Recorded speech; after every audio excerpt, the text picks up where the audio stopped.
What's happening, everyone? My partner's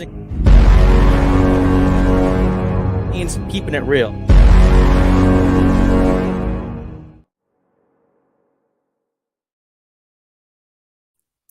What's happening, everyone? And welcome to Al Chile Boxing Talk, part of the HCP network. I got George with Off the Ropes Boxing and MMA, and the homie, Nopal Boxianos. What's happening, fellas? Salute, bros. What's up?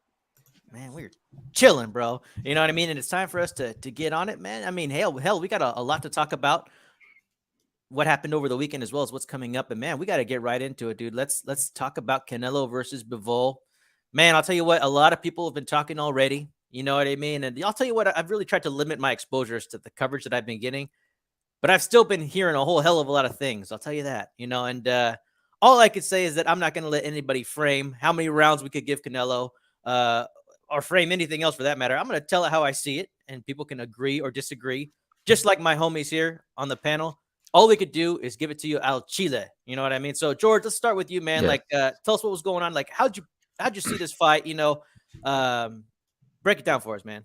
Yeah. First of all, of course, welcome everybody. Dang, man. It you know what? I still scratch my head. It's Wednesday. So many things, but I think first, seeing them before the fight even starts, right? They're doing the introduction. Like, Bivol gives off that stone cold killer look. Like, nothing can break his concentration. Canelo as well. He's got that killer instinct, that look. You could tell he means business when he gets in the ring, especially when he's doing his ring walk. Sick introduction though. Like, I don't care what people say. The introduction was pretty cool. I enjoyed it. I enjoyed the show. Some think a little over the top. Some, like me, I enjoyed it. I love my heritage, so can't complain. But I think once the ropes came off, they're ready to touch gloves. Canelo looked like he was in shape, of course. 175. 5'9". I don't know if he's 5'9". I never really seen him in person. People usually give yourself an inch or two. Maybe he's 5'7" and a half. But the 175 frame for me, he looked a little bit soft, and not that he didn't look like he was in shape, but he just, you're putting on that kind of weight at 175 for a 5'7", 5'9" guy. And like for us average people, that's actually like an ideal weight I want to be walking around at, is 175, to look, some abs showing, the delts, the chest, whatever. But there's a difference between like being in shape and then there's boxing shape. I just feel like he just looked a little bit soft for me, for my liking, for him, for his frame at 175. Yes, he fought Kovalev. He beat Kovalev. And it was almost like the similar start off, where Bivol and Kovalev were getting off a little early. Canelo didn't look too distraught, like, his game plan wasn't gonna get executed. But then as the round started to progress, you could definitely see there was a little bit of urgency. And he was like trying to throw them shots, man. He was really trying to throw, the combination he loves to throw is that left hook to the body, right hook up top, shooting those uppercuts. Some landed, some bounced off the gloves, blocked. But about the fifth round, you can see that, Bivol's had one game plan, and his one game plan was to implement his size, and he did implement his size. But I'm not going to take away from what Bivol did in there as far as skill wise, man. He executed a game plan, jab. He was not intimidated. He wasn't letting, he's pretty much making Canelo set up a lot every time. He kept making him reset. And then when Canelo was trying to throw, more than two shots and try to land, he would step out, or he would, step forward, or he would take shots off the arm. But in this case here, again, I'm not gonna sit here and say that Bivol's skill isn't what won the fight, because we obviously know that's the skill that won. So for me, it was the better, bigger man won this fight against a good, smaller man. And overall, I mean, you can't discredit what Canelo has been doing. He's the only guy I would say that I can think of right now in the last 10 years that's doing what he has done. Some, you see guys occasionally, go up in weight, But he tested himself, man. He went after the people with the belts. He wasn't just trying to take him no tuna fights. And to begin with, last 2 years, isn't this one of the fights that everybody's been crying for? Was the Bivol versus Canelo, or Canelo versus Charlo, or Canelo versus Benavidez? He got the fight that we all been asking for, and I just think people are just, obviously the haters are loving this. They're oozing out with excitement because he lost. But come on, man, you got professional fighters. You have a lot of people that see this as boxing hardcores. They're not taking it as like as, oh well, thank God he lost, and just with the narrative shit. But overall, I guess as far as like performance, I was very impressed with Bivol. And this to me lets me know that if there was a Canelo versus Beterbiev, I mean, I don't know, it would be a pretty dangerous fight, man. Pretty dangerous fight, but great fight. So unfortunately, Canelo didn't get the nod, and that's pretty much it. Man, that was great stuff. And, I totally agree with you in regards to that Beterbiev assessment. That's all I can say. And I want to give a shout out to L Dub Boxing, man. He's got a great channel, real knowledgeable man who knows his shit, really breaks down the rankings. Thanks for joining us, man. And JC's always here, brother. Thanks for joining us. No, Paul, man. I know we talked a little bit about this on that late night Saturday night stream. You know what I mean? With you, me, Philly, Dave from the 408, D-Style, and whoever else popped on. We've since taken down that video for no particular reason, man. But, I felt like we didn't really get your breakdown of what happened, man. So, tell us what your thoughts were about the fight. My thoughts about the fight is, as I said, Bivol is like a trained robot to follow a game plan, and he stuck to it, and he did really well. As far as Canelo, I continue to repeat this. I thought he won the first 4 rounds and also the 9th. After that, it wasn't clear to me. It looked more like Bivol started to dominate.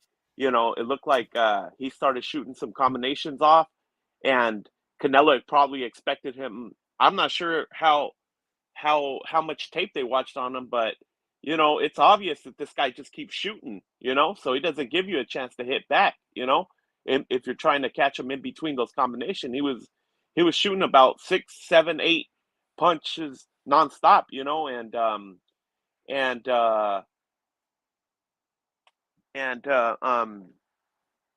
This guy, he never lost his he never lost his stamina or anything like that. His footwork was on point. I believe that and it looked like Canelo was really sluggish after the 5 rounds. He probably put all what he had at that weight into those first 5 rounds, thinking that he was probably going to get a second win, and it never really came. But I will say that Bivol got credit for a lot of stuff he didn't do. Even though he was shooting off those combinations, most of them were just grazing Canelo on the hands. This catch and shoot theory, I think I might have seen that once. For somebody to say that it was all night, I think is a huge exaggeration. And for somebody to try to say that you only give Canelo 2 rounds or something like that, you got to get your eyes checked.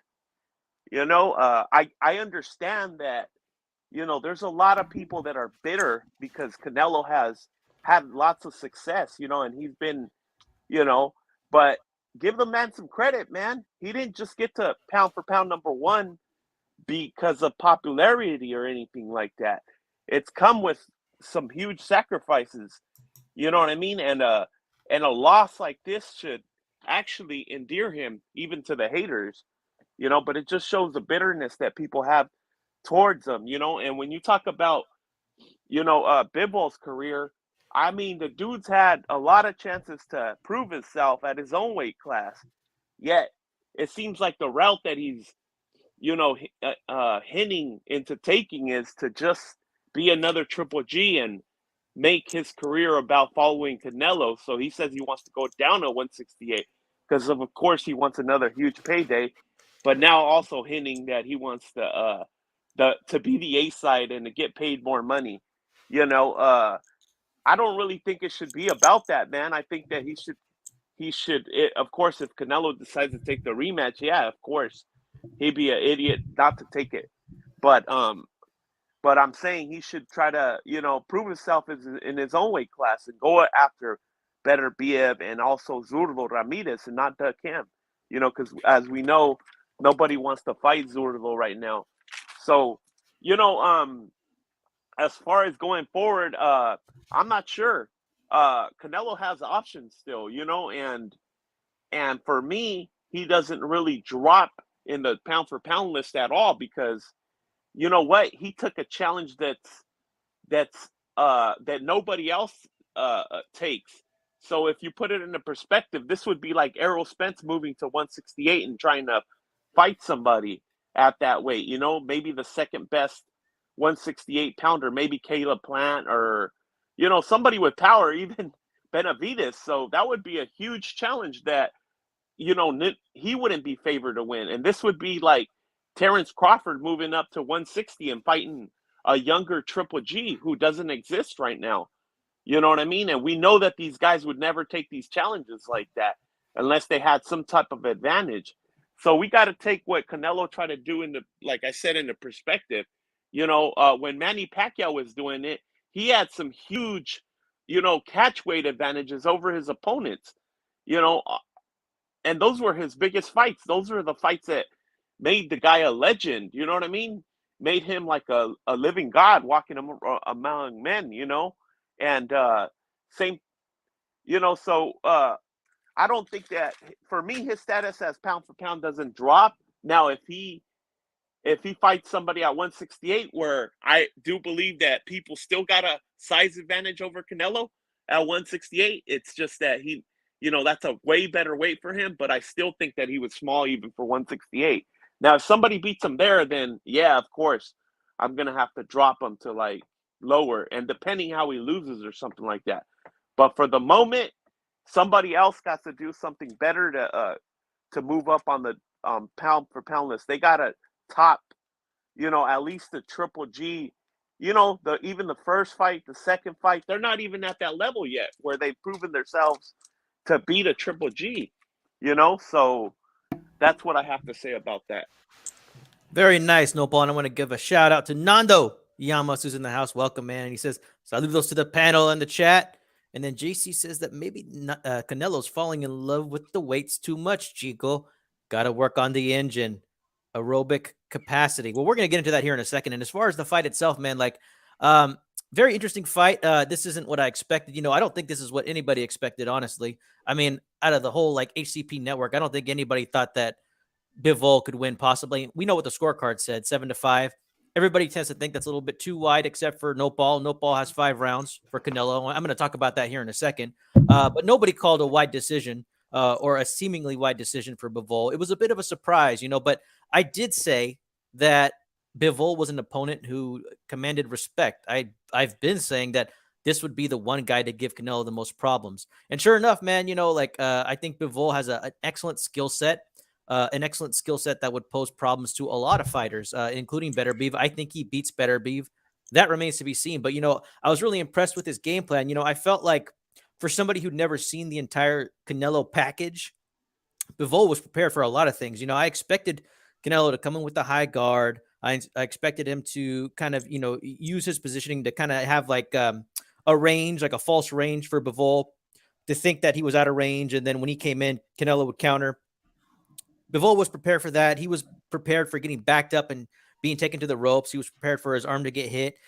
He was prepared for Canelo to go on the back foot. Bivol was prepared, period. I was very impressed with the game plan and the preparation. And I was surprised at how well he was dealing with all the tricks that Canelo had. Because, I'll be honest, I expected more from Canelo, and we're going to get into that here in a second. But even having said that, for having seen that whole package for the first time without having a chance to kind of get used to it, I think Bivol performed very well, and I do think that the first 4 rounds were pretty even, in my opinion.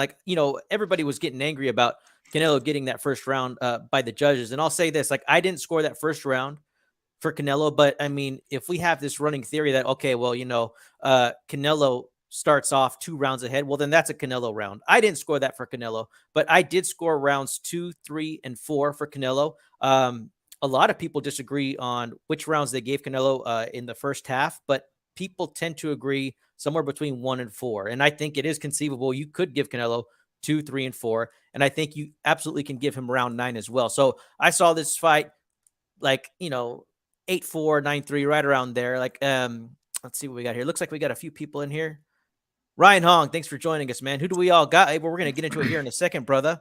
And then Nando says he's also listening at work. And Dave with the shoe shine is here. He says, saludos, everyone. About to take a lunch break, but stopping by to say hi and saludos to the homies. That's great, man. Thanks for coming by. And then here we go. Remy lets us know Canelo won 13-2. Now, that's what I'm talking about, Remy. Way to keep the faith, brother.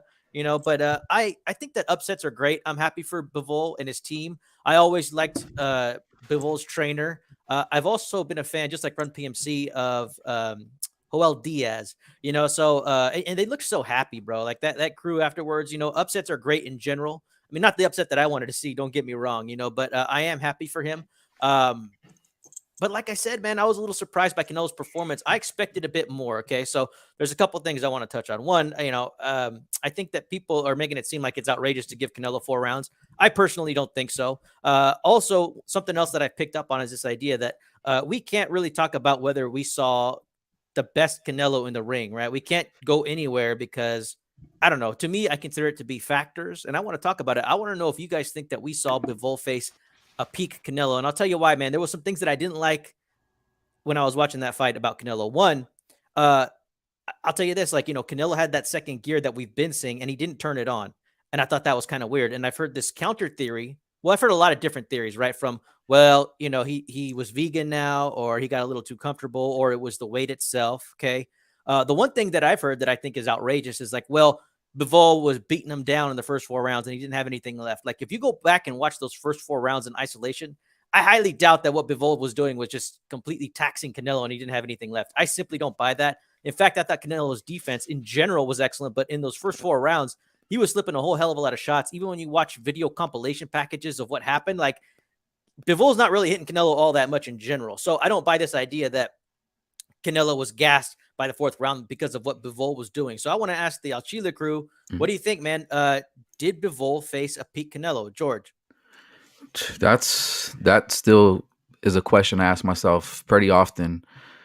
At the time when it happened, I was actually the next day, Sunday, I'm like, man, was that a decline, or was that, the 175?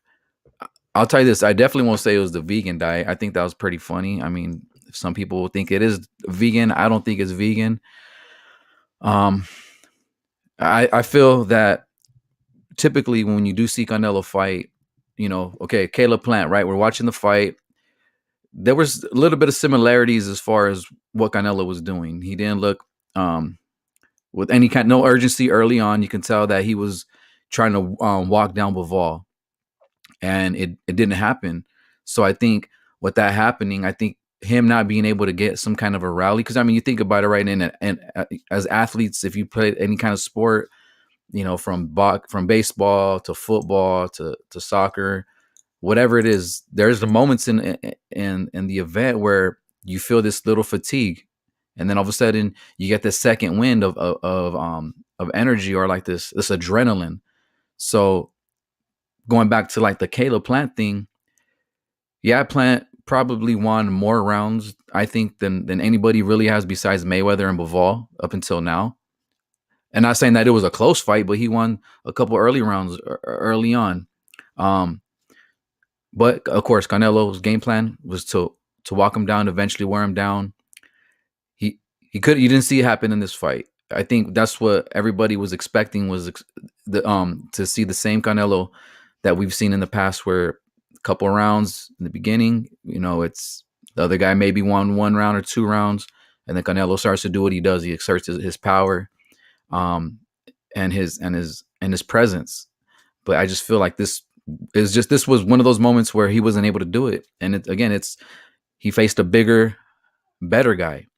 And again, I'm not going to say that it was entirely Bivol's whole body mass or his size that won the fight. I'll say the size, was a factor, but the skill too. Bivol, I think what you said as well was that Bivol had a game plan, and I said it too. But Bivol had a game plan. I feel like, obviously when you're a smart boxer, you always have, you have a couple plans to go in there, a couple looks to look for, and I think that's what he was looking for. And I think he only saw one look from Canelo, and that was offensive wise was, of course, body shot to the left hook to the body, right hook to the top, a couple jabs. I know people were saying we wanted to see more body shots from Canelo. I mean, we could sit here behind the screen, our phone, our tablet, or whatever it is, and we can yell what we think he should be doing, but we're not the ones in there getting punched in the face. We're not the ones that are, exerting our energy. So we can't really say too much on what we would hope he would have done in that fight. Because you got to, there's two sides to this. So of course, the other side of it is what Bivol did in this. But as far as us believing this is a peak Canelo, it is kind of hard for me. I'm going to say maybe like a little bit of a 60-40, something like that. But also just I think, again, 5'7.5", 5'9", whatever he is, at that pace might be just a little too much for him. And you even said it too, Nopalo. I think even like 168, I've always thought 168 was probably like that, like right there where he shouldn't go beyond it. So I guess as far as a peak, I'm going to go ahead and I'm going to say that I don't feel like this was a peak Canelo in this fight at 175. I want to give a shout out to the third unofficial member, but now he might be disowning the Canelo cartel. He says it's a sad day for us. I'm a little bummed out too. 92 AKU, thank you for coming by and, sharing in your condolences. But life goes on, man. Life goes on. And Nando here says that we should listen to the Ryan Garcia podcast with Dan Rafael. Brought up some interesting points about Canelo's training and game plan. Well, if you could give us the short and sweet of it, man, I would appreciate it. And then Remy, is going to send us some clips and pieces. Well, like I said, man, I saw one of your highlights on Twitter. Excellent defense, like I said. But no, Paul, let me tell you, man, everybody was saying that Canelo was peaking. Canelo was at his peak. Did you think that was a peak Canelo that you saw? That's an interesting question because, I understand when I always understood as peak is like when your skills and the physical, you're in your physically best all meet each other. And, I thought that 168 was his peak, basically this run right now. So, even if you go back and look at the Kovalev fight, he was extremely sluggish in that fight too, and I don't understand how they were willing to risk that again, you know what I mean? Because he took a lot of damage in that fight too. He was getting jabbed all night, and his face was redder than hell. He had bruises on his face in the Kovalev fight, and only because Kovalev gassed out, he managed to get some huge power shots in there and take Kovalev out. But had it not been for that, Kovalev could have probably made the whole fight by just jabbing, and it would have been a close fight because, yeah, Canelo landed some shots, but overall, I think Kovalev would have probably, if he had the whole stamina, he would have probably been able to land more shots than Canelo, so it could have been a really close fight right there because the judges, of course, most of them with Canelo, they're gonna appreciate more the power shots, but as far as the question, is he in his peak? I don't think that. I think that they took the wrong approach in regards to their physical conditioning. I think that they should have known better than come in that heavy. I think that their game plan should have been to just take the full weight disadvantage and come in somewhere around, just like do your usual weight cut for 168, but just come in a pound extra, just so you're over into the over the super middleweight limit and come in as almost like a super middleweight, you know what I mean? And then rehydrate normally like you would for super middleweight, which puts them probably right at about 178, 180 pounds to fight Bivol, which we know Bivol's a lot heavier probably. And, that way he wouldn't have been that sluggish, and, he would have had better movement and everything and more stamina.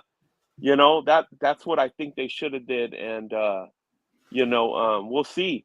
It'll be interesting to see if they take that rematch now, if they wait till after the Triple G fight, what's going to happen, we'll see. And Nano here says that Ryan didn't want to criticize Canelo, but said that Canelo only trains for one game plan, walking down the opponent. Well, I mean, Go ahead. Chicano, also, let me add something real quick. Also, for a while now, it's been getting kind of weird with the whole golf thing. You know what I mean? Like, he doesn't just he's not just a casual golf player, bro. He's literally working his way up to be a professional. So mentally, that's gotta take some of your I mean, your brain only has enough for so much that you can invest in one sport or the other. So mentally, I think that had to take something away. And he was literally doing a tournament around this time, and that kind of maybe he thought that he could kill two birds with one stone and managed to work on his golf game and prepare for this fight. And well, let me do it at 175 so I don't have to cut that much weight and I could put less work into my training camp, that sort of stuff. And I gotta say, I was kind of looking at training videos and all that. The build up to this fight was kind of different. It didn't seem like I didn't really see anything of the usual, like I see in the gym hitting the bag or sparring or anything like that. It was just kind of lackluster. So Yeah, it was like I don't know. minimal. Great, I don't great know if point. that has to do with the media or I don't know if it has to do with just the reality that he didn't put that much into his training camp. So there's those two possibilities. But I'd like to say that after these results, it looks like they took this fight lightly. And I gotta say, man, a lot of people say I'm a Canelo fanboy, but there's a difference, man, because if they took this fight lightly, how fucking stupid could they fucking be, bro? I was saying that from the beginning that this was going to be a very risky fight, due to the way that Bivol is.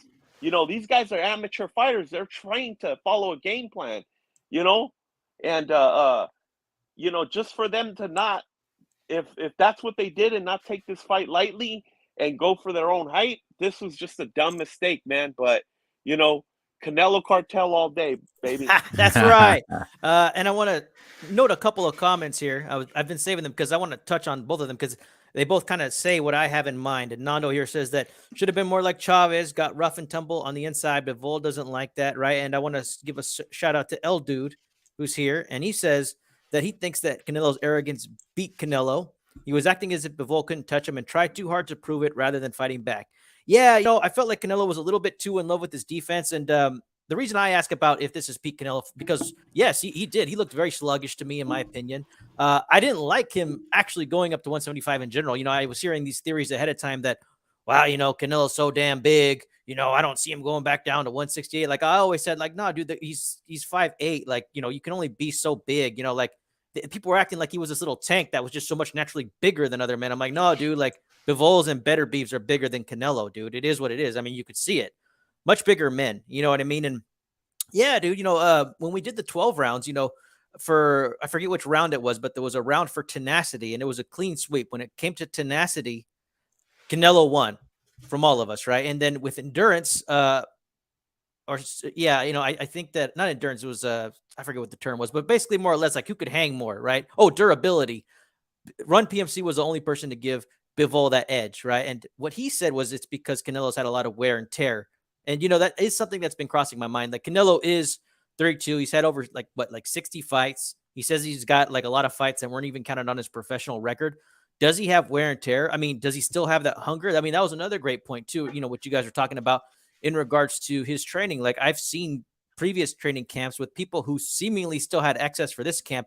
And I didn't see Canelo training nearly as much or being passionate or, just being in the gym and just loving it. Like I felt like perhaps there was something there, but, I didn't really care that much because, the machine was just rolling along, and as far as him pulling a Chavez, like I have to agree, man, like there were things in this fight that I did not like. Okay. I did not like the way Canelo was going to the ropes and not answering back. Like if you watch Canelo throughout his career, he's fine with going to the ropes. You could see that early on when he's a teenager, to Mayweather, to the Golovkin fights, but sometimes he's trying to make something happen. Like I've never seen him just go to the ropes just to get pieced up with a bunch of combos and not answer back. Like I'm not there to see him just slip shots. Like why was he going there so often if he wasn't going to exchange? On top of that too, there were a couple times, and it didn't last very, very long because Bivol's a smart guy, but there was a phone booth fight in the middle of the ring a couple times, and Canelo really couldn't take advantage. But my thing is, like, I didn't understand why Canelo, who has excellent reflexes and good timing, might not be as fast as Bivol, can't take the opportunity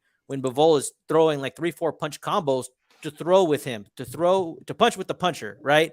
And land something back. Like, I didn't see his overhand right anywhere until like the 12th round, which was weird. I did see it a little bit earlier when he was kind of hitting Bivol's collarbone, but that punch seemingly went away. So it was a little confusing to me, and the crowd didn't like it. Like, I always said that, Canelo had tenacity, and after the Plant fight, he was telling Eddie Reynoso, like, hey, man, I'll die on the line for you, right?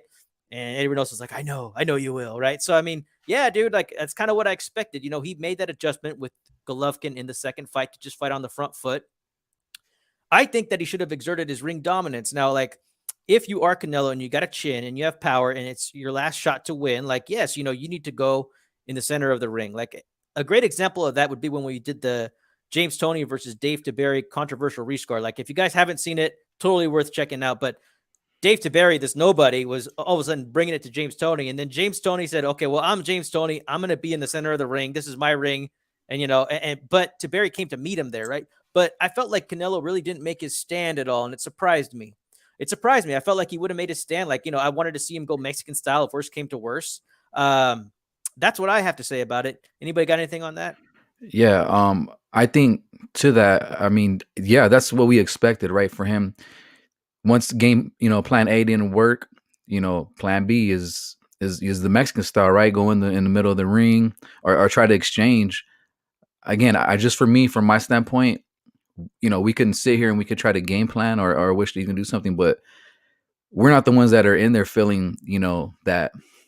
I mean, again, it's not it's the, Bivol was just a bigger guy, but also added to that, like, the skill. I think that's why, you didn't see really too much of Canelo doing too much from the ropes. He was expecting Bivol to try to exchange and hope to catch him in between. I think those are like the little flashes of a plan B or a different approach, hoping that Bivol would he'd bait him in and maybe catch him on the inside. But Bivol played it smart. He stayed from the outside. He kind of like pushed a jab rather than pop a jab, and try to blind him a little bit.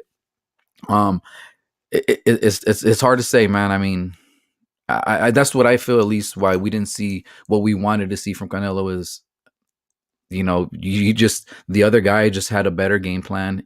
I'm sure he felt it.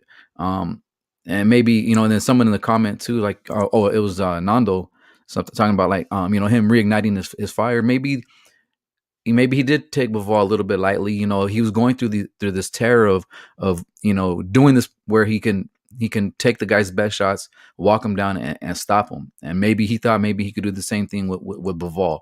And once that didn't happen, because there was a point where he was throwing some really hard shots and it didn't really affect Bivol besides, like you said, his shoulder and his arm. And I think he was kind of, well, I'm going to have to go through these 12 rounds and he threw some uppercuts. He threw some right hands that he was hoping that would land, and it just didn't work out, man. It's hard to really say, man. We could sit here and assess it as much as we can and what we think. Again, I always go back to, yes, we love it, what they're doing, but we're not the ones that are in there getting punched in the face and feeling that pressure from him. Fuck that. I wanted to see him go Mexican style. Hey, bro, me and you, believe me. Hey, man, you know what? And I mean, not to get personal, but me and my brother were like, Dad, what will my dad be saying? The exact same thing we're saying right now is like, why the fuck didn't he go to the body? Why didn't he jab? Just so many things. Right. It sucks that this is the fight that happens after my dad being gone, but man, it is what it is, I guess. Hey, man, he was there with you guys. And the man in water's here. He's slowly becoming my favorite Canelo hater in the chat. As far as a panelist goes, my favorite Canelo hater is Drew Evo. But man in water says that we're still going through the stages of grief.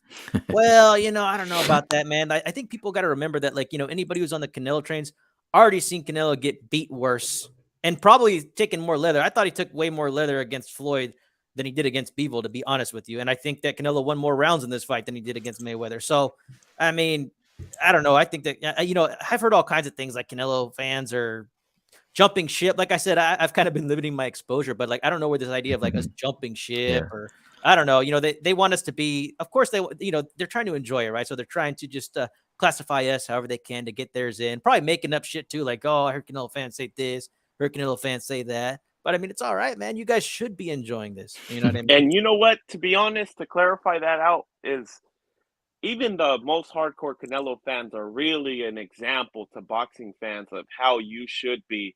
Because look at those interviews afterwards when they ask all the fans who paid good money to see Canelo. Yup, he lost. Yeah, he didn't do so good. Well, back to the drawing board, Canelo. Those are some really big Canelo fans right there.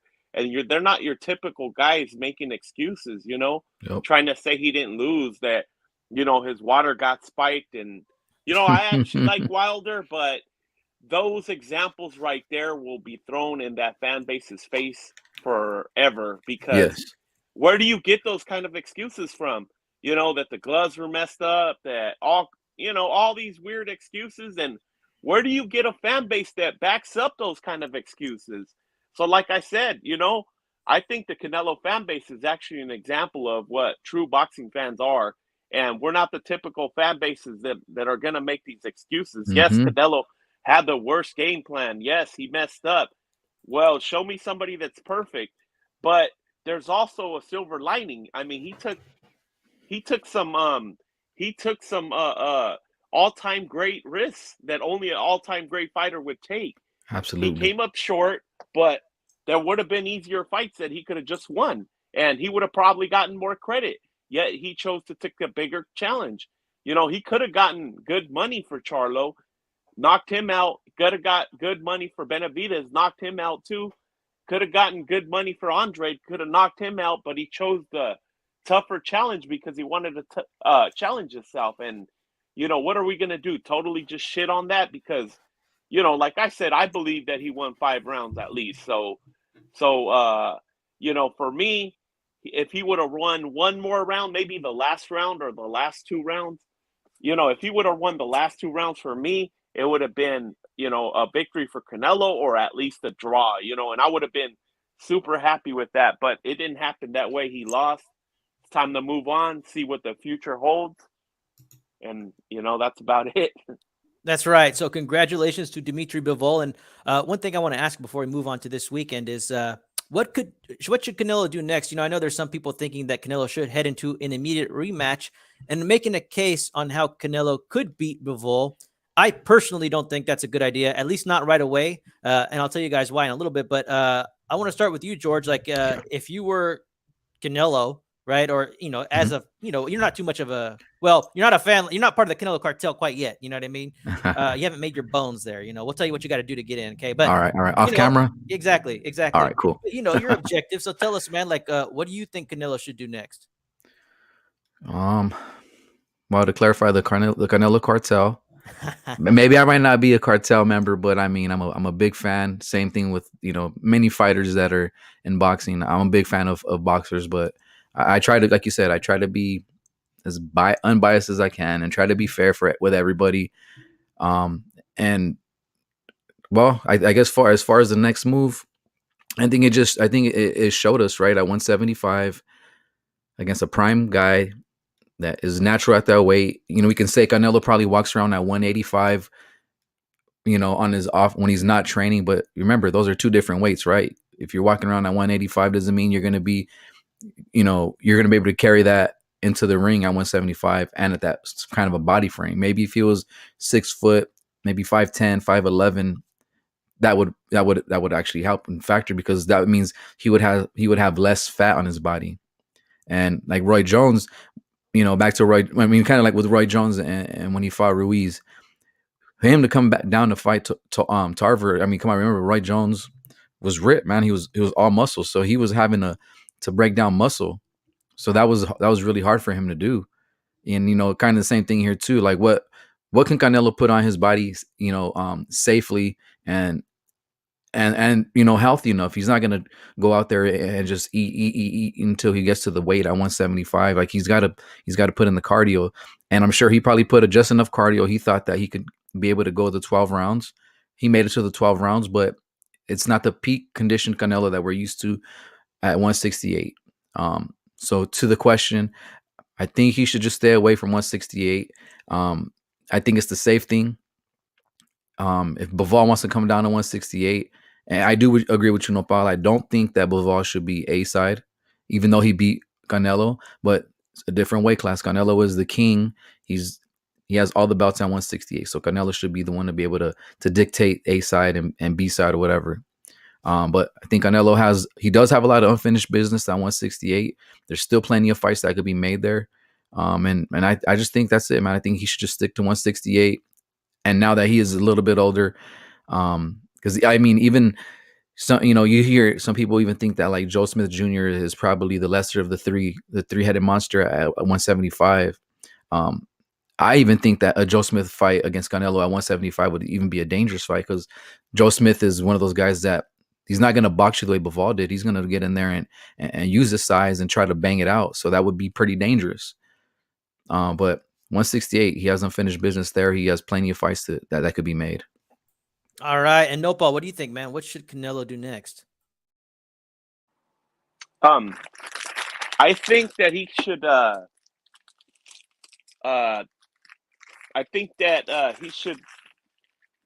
go into the Triple G fight and get his confidence back. You know what I mean? Possibly even ask for the John Ryder fight first. You know what I mean? Just so he could gain just a tiny bit of momentum just before the Triple G fight, and maybe take that fight in December with Triple G. You know what I mean? That's what I think he should do, and then go on to the PBC and fight those guys over there. And the reason why I say this is not because I'm saying Canelo should avoid Bivol. I'm just saying that the interviews that I have seen from Bivol, he's saying he wants more money now, stuff like that. And to be honest, bro, he got the opportunity of a lifetime just right there. So for him to already be saying that he wants more money and act like this wasn't already his biggest payday. We already know how generous Canelo is with the payday. So you're talking about money, bro. You should be happy with just getting another opportunity to prove, beyond a shadow of a doubt, that this wasn't a fluke or this wasn't a bad day for Canelo. Because although, yes, he won clearly, there is a chance that a couple things were miscalculated by Canelo and he just had an off day. There is still that chance. And, when you're in that position, you're afforded that doubt, So I'm just saying that Bivol's making it sound like he's going to be another Triple G and just wait to see what Canelo does, and just in the meantime just coast, you know what I mean, and not really clean out the division or anything like that. Just, I'm going to coast until Canelo gives me another payday, you know what I mean? And that's what I don't want to see out of any fighters, because that's not good for the sport. We want to see the best fight the best in their own weight classes. So I want what in my opinion, I think that he is celebrating and all that, but I want the situation to go back to the way it is a little bit, and see what Bivol's going to do, and then see what Canelo's going to do, and then boom, let them meet again, and see, and let Canelo avenge this loss. But for now, I think it's better for him to go on and fight Triple G, and then just finish whatever fights he has under the zone, and then go back to PBC and get those fights, Charlo and Benavidez and, whoever he has to fight over there. I mean, those are great points, and I have to agree, man. Like, I think, hey, what's up? We got Run PMC up in here. Run. Yamasi agrees. He just looked like, besides last year, he only fought max twice a year since 2012. You know what I mean? And, that reminds me, man, I got to talk about what Sean Gringo Hicks has to say about this. He says that he feels like Canelo needs to do what he feels is best for him. And if that means taking the rematch with Bivol at 175 or 168, do it. But, no, Paul, I really agree with you. I think Dimitri should have some swagger after a win. He should be enjoying himself. I was really happy with his homecoming, and I'm happy for him, but when I heard him say, oh, well, hey, I only signed that contract, to get the fight, but now that I've won, like, we need to renegotiate it. He said something just like that, right? And, I really didn't care for that too much. This kind of reminds me of how Andy Ruiz kind of said that same thing to Anthony Joshua. He's like, well, I'm the champ now. I call the shots. Like, I think that kind of makes things a little difficult, and I don't like that precedent necessarily being set. I think a rematch clause is a rematch clause. And of course, Bivol can speak publicly all he wants. I mean, I'm sure the paperwork, especially if it's all Matchroom, is rock solid. I mean, I don't know if Bivol wants to necessarily really push things that much, but I don't think Canelo should go there anyways, at least not initially. Like, stylistically, I always said that would be a really tough fight for Canelo. It's a tough fight for Canelo at 168 as well. Especially if his heart's not in it anymore. Like, if his heart's not in it anymore, like I agree with Nopal. Take the Triple G fight, get your confidence back up. I want to know if he still has that hunger. I want to know if he's still willing to, quote unquote, die on the line. Okay, because I think that's important, right? It's the grit factor, it's the X factor. I think Canelo needs that moving forward. But even if he didn't have that, I still think that stylistically, he could go and beat up on a lot of people. I think he could go on a run and beat Triple G. I think he could beat Benavidez, Charlo. And if they're willing to come into market rates, I'd say go ahead and fight Andrade. Hell, fight Spence, right? Fight Jake Paul. I don't care. You know, he's earned it. Like, you know, he's got the best resume by a mile. You know what I mean? And he's super accomplished. He's still the undisputed champion at 168 pounds. Still the champion, undisputed at 168 pounds. So, like, man, if he wants to take a little bit of a scenic route and, you know, finally face all these other guys that other people say Canelo's scared of, go ahead, you know. But after that, you know, I say possibly retire. I don't think we're going to see a better version of Canelo. I think he needs to go and figure things out. I think that he might need to do a little something with that corner, whether it includes bringing Chepo Reynoso back to the corner, simply for a second piece of advice. Now, I remember Chepo being there last time, and he was just enjoying himself, but he wasn't in the corner this time. I've seen Chepo in multiple fights tell Canelo, like, hey, you need to win these rounds, win the rounds.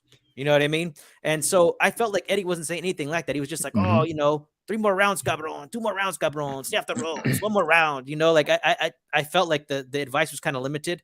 I also wouldn't mind if somebody was there saying, like, dude, you need to go on your front foot. Don't let this guy back you up. I mean, I've heard that advice from other coaches to other fighters, and I think it is good advice when it's working. I thought Canelo had success on the front foot. He wasn't being told what to do, but then again, he was being told not to stay on the ropes, and he was going to the ropes anyways. I mean, a fighter can do whatever he wants, right? But I say Canelo goes on a little goodbye tour. You know, those are popular these days. Go on your goodbye tour. You know what I mean? And just wreck house, because you can beat them all stylistically, whether you have the hunger or not. And then maybe call it, man. He's got nothing left to prove. Those are my thoughts. Anybody got any final thoughts on Canelo Alvarez before we move on to the next subject? No. All right. Well, it looks like the chat has a little something to say. Remy thinks that we should go on a Yildirim, Billy Joe, Saunders, Caleb Plant 2021. Well, yeah, that wasn't a bad 2021. And then L Dude says Canelo's getting lazy. He's obviously too small for 175, but was a monster at 154 to 168. I'm assuming Canelo just doesn't want to lose weight, but can easily make it. I mean, that could be it a little bit. And Puro Sur is in the house, man. He's got himself a little prize. Puro Sur, check your Twitter, baby. Check your messages, man. But congratulations to him and went to decision. So he's the winner of our Canelo raffle. Oh, yeah. Yeah. I had a quick question, or I guess a comment or whatever. Maybe, those fights at 168 to him aren't as intriguing as chasing 175. Maybe that's what, I don't know, maybe a question, right? Like, obviously those guys at 168, the names that everybody's asking for are the names that they want to see. But maybe to him, he's like, well, what am I going to get out of fighting one of those guys when they haven't fought anybody else? So maybe like this Bivol fight is to him in his eyes, or to him, to go training is more of an accomplished fight. Maybe that's why he decided to go at 175. And then of course, to make that more of a rewarding, obviously winning at 175. I thought about that a couple of times. No, I mean, I agree with you too. And Puro Su here wants an immediate rematch with Bivol. And, I could kind of see that too. But my thing is, like, I feel like he needs to earn the fans back. Like, the crowd was booing Canelo because they didn't like what they were seeing. They wanted Canelo to answer back as well. And I just think it's hard to kind of get up for Canelo, at least initially. Like, I think, he needs to go earn the respect of the Mexican fan base back, because I think that he did kind of let the Mexican people down, and the general fan base. But, we have certain expectations from our fighters, especially when somebody proves that they can go on their front foot and show the tenacity that they need to maybe earn a couple more rounds, or to make maybe some rounds that could have gone against him turn into swing rounds. You know what I mean? Mm-hmm. Like, and here's my other thing. Okay, so go back to a rematch with Bivol. Like, okay, well, if you couldn't make any adjustments in the middle of a fight when you're supposed to have one of the highest IQs in boxing, and supposedly the number 1 pound for pound, like, what adjustments do you think Canelo can make without going anywhere else and going right to the Bivol rematch? What adjustments do you think that Canelo could make that would change things? That's a good question. No, Paul, you got anything on that? Yeah, I mean, without getting too deep into that, I think that just with better stamina, and that would, for me, that would easily be solved by coming in lighter, you know. And I believe that he's coming in pretty heavy because that's the weight limit, but at the same time, maybe there's some kind of mental thing there. We know in the first Triple G fight, he decided to come in a little heavier than he did in the second because he didn't want to get probably bullied by the bigger man, so he need to match the guy's mass a little bit. So I think that gives him a mental edge a little bit, but at the same time, I believe that it's no good for him. And like we also explained, that could have been due to the fact also that he was a little distracted with the golf and he didn't want to have to lose that much weight or cut that much weight. And that just goes to the fact that they probably underestimated Bivol. Mm-hmm. So, that would actually give them an advantage now that they appreciate what Bivol did and know what he does. That would actually give them a little bit of a different type of advantage, knowing what the guy brings to the table and what they have to do, So I think that adjustment that they can do, he fights completely different at 168 than he does at 175. The other weight, even with Caleb Smith, you could see that he was employing his jab, something that he doesn't really use. But in that fight with a bigger guy, he was using the jab to back him up and all kinds of stuff, And that opened up a lot of different combinations for him when he was using his jab. But he didn't really get a chance to do this with Bivol, I mean, that's a great point. All I can say is, man, I do agree with a lot of that. But my main thing is, I felt like he's already seen the Canelo package once. I do think that Canelo will show a better version of himself. I don't think that was Canelo at his best. I mean, we have a portfolio of work to compare it to. I don't think that was Canelo at his best.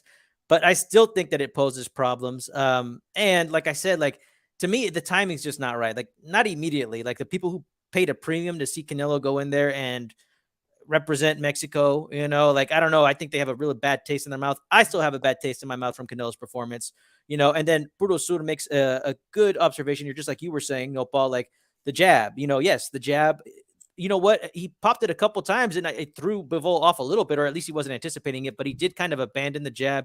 But I've been thinking for a little while that Canelo has a little bit of an activity problem. He's just going in there to throw power punches. Like I said, I don't think that should have exhausted him by round 4 or 5 or whatever you think anyways. But yeah, man, he needs to be a little bit more active with his punches and not be so telegraphed. Like I said, Bivol was prepared for everything. The way Canelo would kind of push him to the ropes with a couple jabs and then hook to the arms, he was just prepared for it all.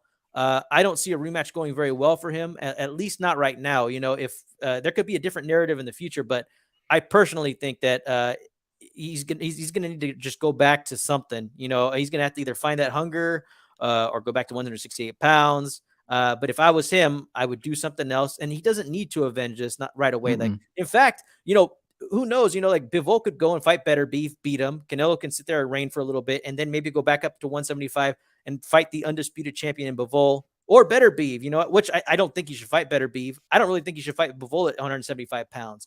But I mean, if you're stubborn, hell, you could chase history again. You know what I mean? And then El Dude here says that Bivol took Canelo's best weapon away early in the fight, which was scoring power punches to the body. Great job, Team Bivol.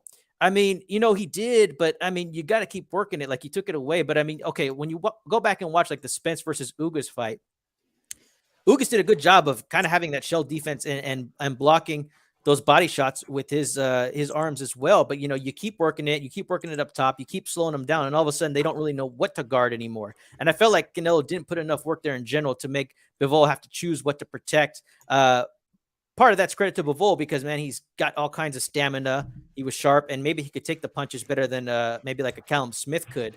But it's not like Spence was having success early with versus Ugas in the body shots. I was sitting there going, wow, he's hitting arms a lot. But you know what? That started loosening up over time. And if Canelo can't kick it into that second gear, then how's he ever going to get to the body? You know what I mean? Yeah. Great point. Chicano. I mean, that's exactly why I say it too. As far as I think if the rematch was to happen, you might see Canelo do some things a little bit different. Yeah, of course, throw some more jabs, set up his better combinations. You know, because obviously we know jabs is a punch that's overlooked. But I think I would still feel that Bivol would win. You know, again, we just saw Bivol execute one game plan, and he did everything well. I mean, I don't know. It's tough. I'd rather see Canelo stick to 168. He's 32, right? And I mean, he's been boxing since he was 15. So it's going to be really hard to say how he's going to look by next year or in the next or 2 years from now from 168 to 175. That's what I'm saying, man. Like the only thing that happens around this age, man, is the decline. You know what I mean? I Mm-hmm. don't think he's gonna get any smarter. You know what I mean? So we'll see what happens. No, Paul, you have any final thoughts before we move on to our controversial rescore? No. All right. Well, hell, let's move on. All right. Like, we've talked enough about that, and the news cycle continues. You know what I mean? Although I'll tell you this, the news cycle for Canelo versus Bivol, it lasted a lot longer than any of these other most recent fights that we've had, and we all know why. We get it. But now we're gonna move on. Thank you so much for joining us, everybody. If you're just tuning in right now, we are going to do the Charlo versus Castano 1 rescore, and it's really just a preview of our predictions for Charlo versus Castano 2 this weekend. George, how'd you see this fight, man? Okay, yeah. Shoot, man, this is last year. I remember. Again, I'm sure you guys heard it. I'm sure if you guys have been listening to me being here on Chile, and every time we talk about the Charlo Castano, this is what opened up the doors for me to do no to finally say, you know what, fuck it, let's do some boxing podcast, whatever. And I did it. This is what got me going because it was that good of a fight. I mean, as far as robbery, you guys will figure it out right now. But to me, at the moment, you know, it got a lot of people upset. They feel like Castano won, and same. I feel like Castano won this. So I mean, going back to the scoring this, you know, first round, I feel like because nobody was really doing anything in the first round. It was just more of them kind of filling each other out. But I just feel like Castano did a little bit more. I guess you can call it a swing round. And then like to Steve Farhood, he was pretty good. There was a couple points when I'm sure you guys watched the same one right on YouTube, the round by round. So Yeah. there was a couple of times, you know, where Farhood was. I think it was like the fifth or sixth round. I'm like, what the hell is he watching? But it was pretty close to what I had it for Steve Farhood. There was good points that he made. And then also he kind of would like go against what he said previous round for the other guy. But good fight. I mean, Castano had a good game plan. Charlo's a counter fighter. He had his moments where he did catch Castano with some good counters, especially in that second round early on. I remember watching it live and thinking to myself, well, fuck, you know what? Charlo just did what Charlo does is, you know, he lets the guy, you know, make a mistake and he capitalizes on it. And it didn't happen. Castano stood in there for the rest of the fight, gave Charlo a tough fight. It was really close. There was several swing rounds. You know, one point that I really did like was the sixth round, or one round that I really liked was the sixth round, which was a swing round, but I ended up giving it to a Castano. And what they both did was, I think their defense really showed like tremendous in this round for me at least.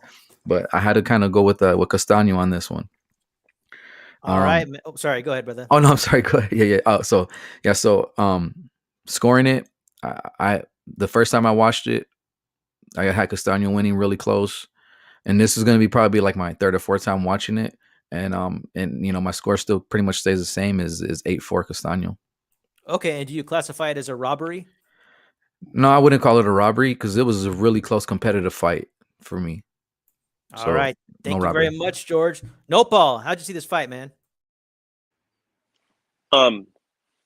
Well, the first round, I think that it was very obvious that Charlo was being very careful, and they call it collecting data.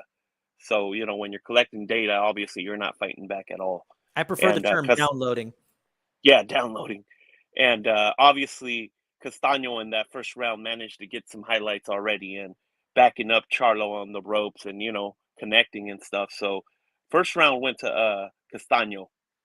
Um second round, I think this is the round where Charlo actually landed a good shot and hurt Castano. So of course, round 2 goes to Charlo. Castano got hurt, and he wasn't doing nothing at the. He was trying to regain his composure and stuff. And round 3, um, the the round started off really even, with some back and forth. But Castano manages to steal that round because he did really good at the end.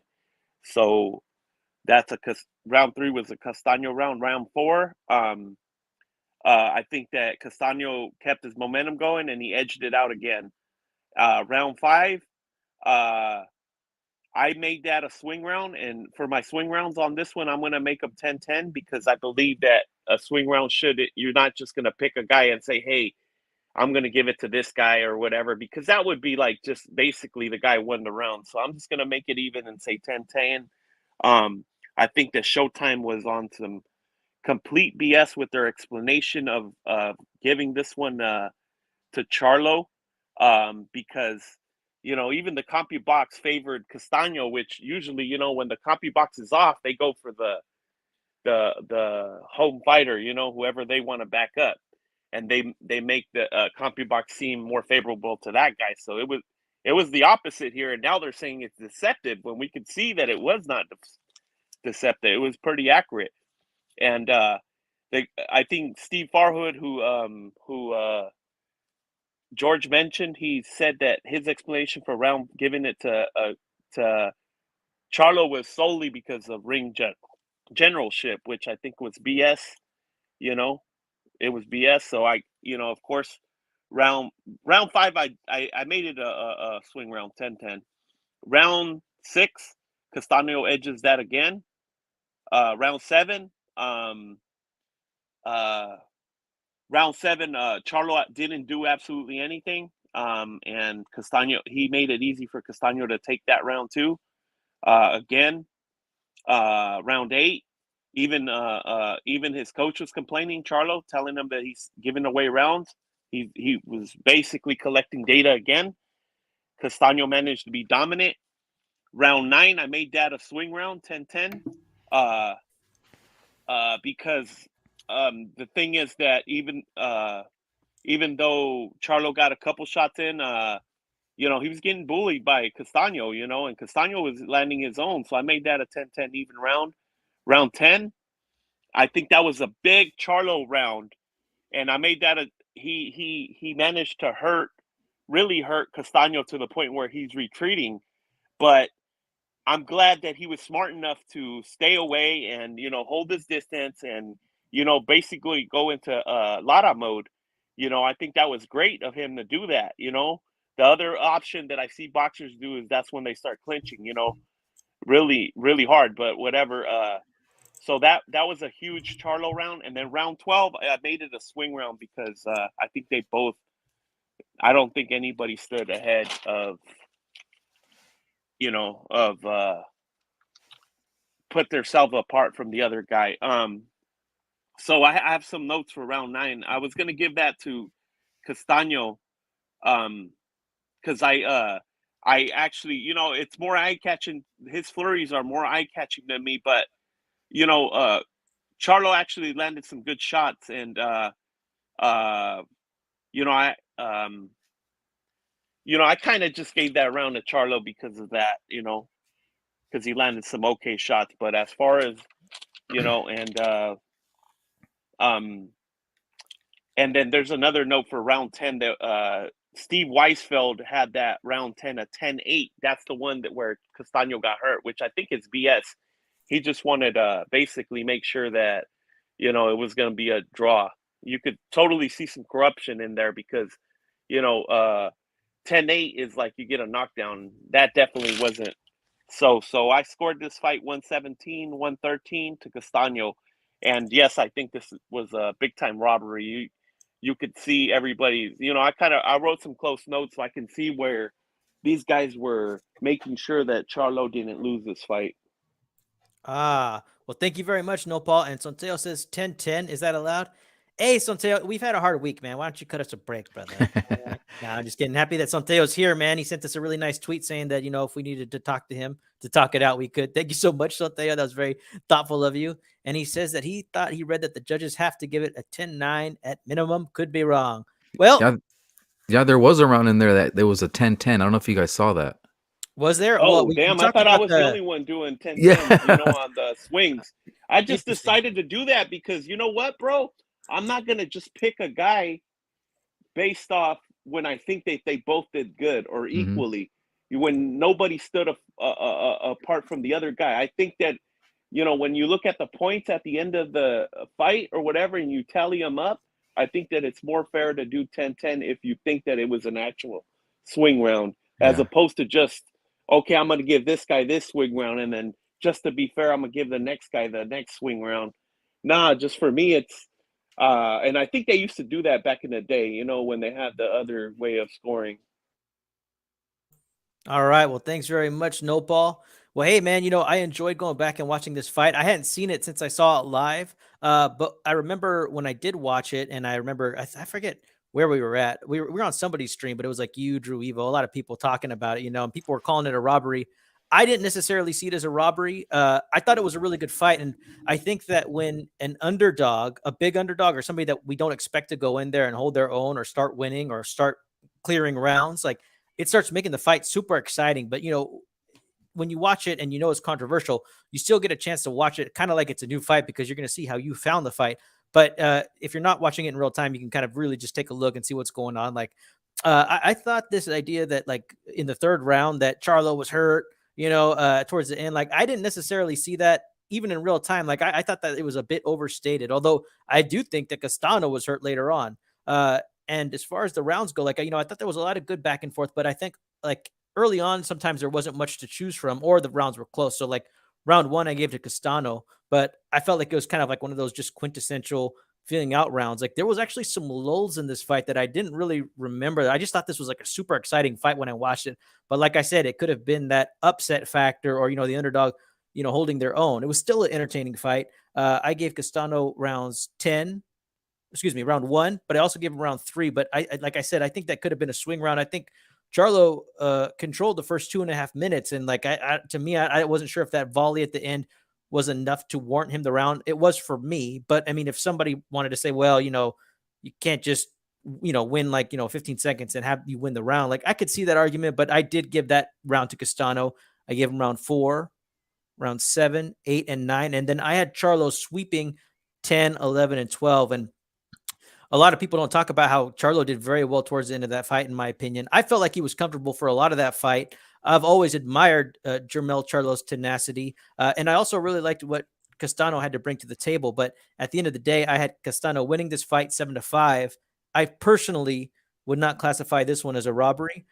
So with us swinging towards it not being a robbery, we will classify this one as not a robbery. And I'll have to say this too, like, I personally think that it's not that hard to get a draw. Like, if the wrong person wins, that's one thing. But, like, if it's a draw, like, you only need 6 rounds for a draw.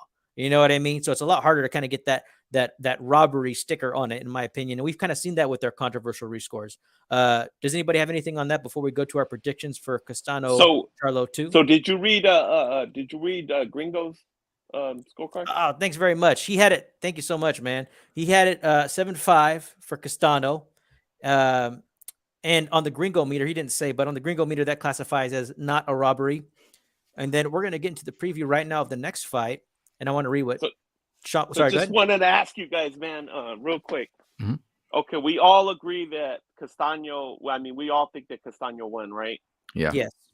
Okay, so how are you not going to classify this a robbery, bro? We all agree that he won by, 2 rounds at least. Everybody, I don't hear anybody anywhere trying to say that Charlo won. So how are we not going to classify this a robbery? I had it 7-5, man, and some of those rounds were close. That's all I can say, man. And no, Paul, I mean, you had De La Hoya beating Sturman. I didn't give you a hard time about it, bro. Hey, man, he did really good, bro. He was shooting off shots from angles, man. I was really impressed by what De La Hoya went in there and did against Sturman. I think that, had that been Canelo, bro, there had been a lot of people saying that Canelo would have won. You know what I mean? How do they say it? No mames, no Paul. Hey, I mean, for me, why? I mean, it was a close fight, yes, but there was a lot of close rounds. So I mean, there is a close, you know, there is such thing as like a close, good fight. I mean, when I heard you call it a robbery, and your point, I totally get it too. I totally see what you mean. Like it was, they pretty much were trying to give this a draw because they pretty much saw that Castano had success. So I could totally see your point too, Nopal. But I think for my criteria as Yeah, far as calling it a robbery, I mean, I can see your way, but I'm gonna just say that it was really a really close win for Castano. And I'm I'm just sorry, gonna we're repeat this disagreeing. one last time, George. Yeah. I don't think there exists one person on this earth that scored it for Charlo. So I think Well, we're that it's a talking we're robbery. talking about a draw, brother. A draw. You know what I mean? Wow. And here and here's the other I thing, don't. you It can. was only a draw because that one judge managed to do it a 10-8, Yep. Well, which is freaking straight up hella wrong, bro. There were But scribbles hey, on that paper too. He had scribbles on that round. yeah, He that's made the that only reason nine it to was a eight. draw, man. Yeah. And that other guy's scorecard was totally out of late bird right there. Oh You know yeah. what I mean? It was worse than LA Birds. The dude had Castano, Jamal Charlo winning like the first 3 or 4 rounds. So, hey, it's cool. well, hey, you're allowed to feel however you want to feel, brother. That's why we do this, man. We respect everybody's opinion, man. So if you think it was a robbery, I'm not here to argue that you can't see it that way, man. I support you. You know what I mean? I had Castano winning too, brother. But I mean, I'm not going to sit here and say it was a robbery. That's just me. You know what I mean?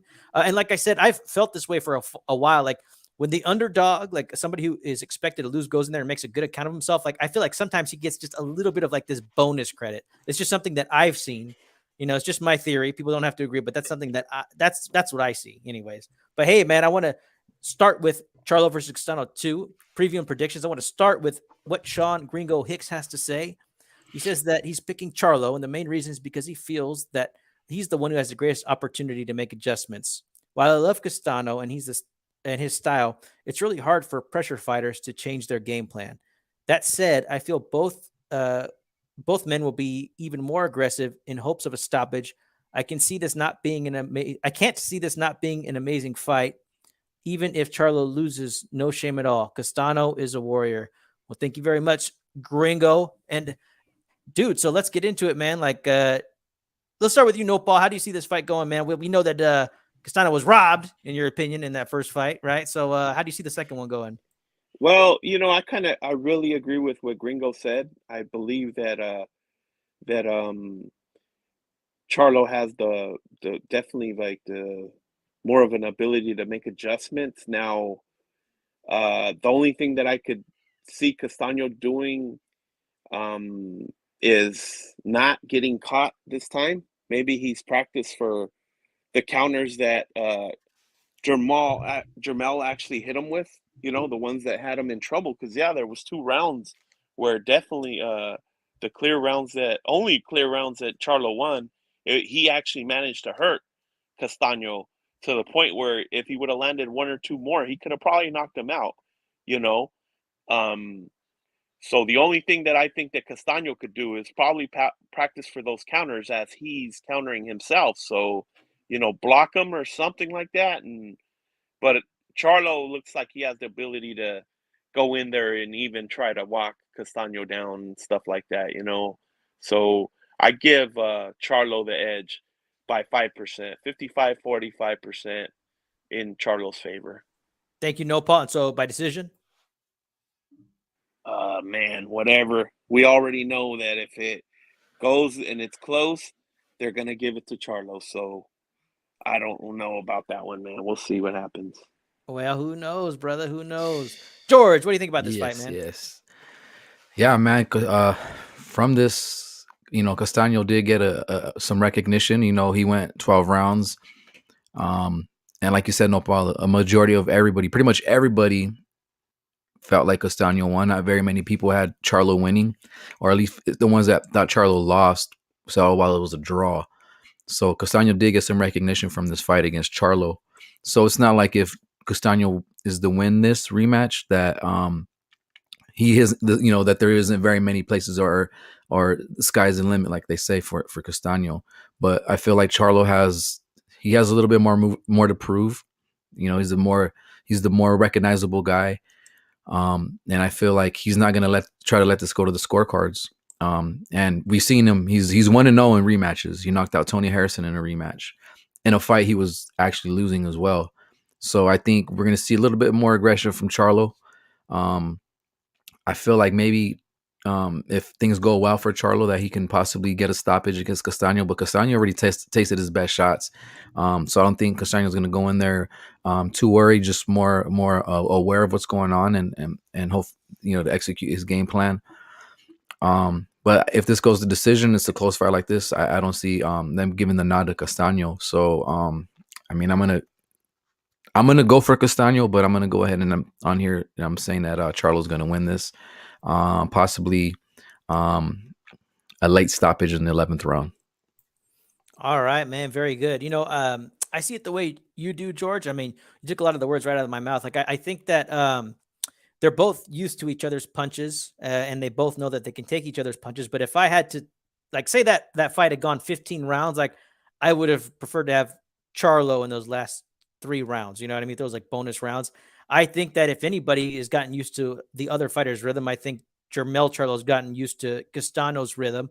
I think Castano's going to bring it like he always does.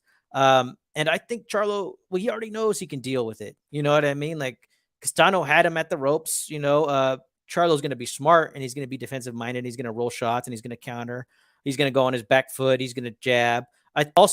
One of the things I forgot to mention in watching that first fight again is like, man, I was really impressed with, Jermell Charlo in general. Some people think that I'm like a Charlo hater in general. It's only Big Maul. It's only Jermall that I don't like. And that's just for fun anyways. But I've always had nothing but nice things to say about Jermell Charlo. I think he has grit. I think he's a good mover. I think he's versatile. I think he's got good activity. I like a lot about Jermell Charlo. And so I think that Jermell Charlo is going to win this fight. I think that they're going to come in with a game plan that's going to work right away. I don't know what Castano could do different. But like you said, George, we know how Jermell can rise to the occasion in rematches. So I've got Jermell Charlo.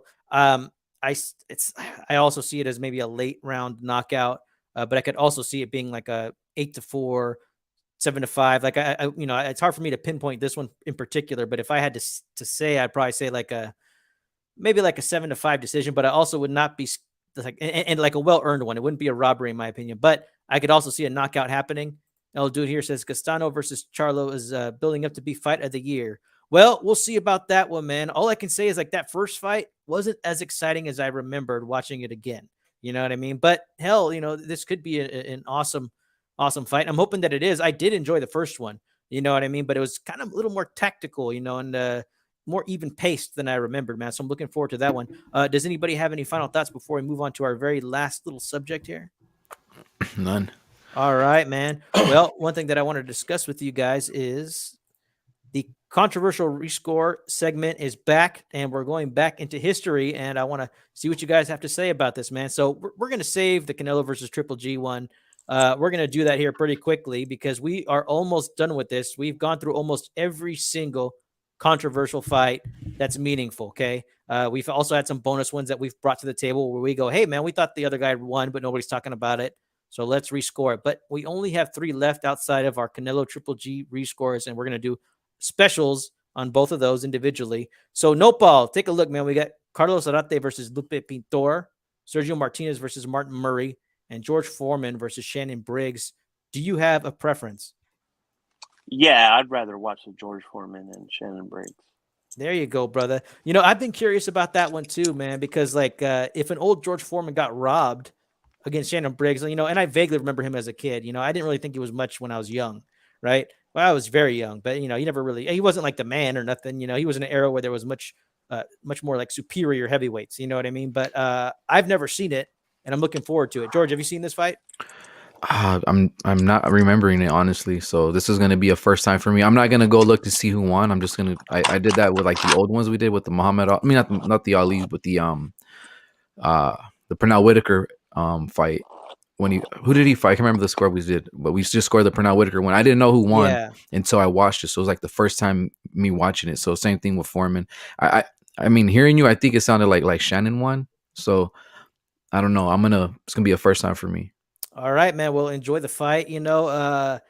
I'm already starting to miss these controversial rescores. So yeah, if y'all want to join us, man, you can take a look at that fight on YouTube, and then come over here and present your scorecard in the chat. And even if you do know who won, it's like we don't know what you think. Who do you think won? You can watch this like it's a brand new fight, baby. So for George with Off the Ropes Boxing and the homie Nopal Boxeanos,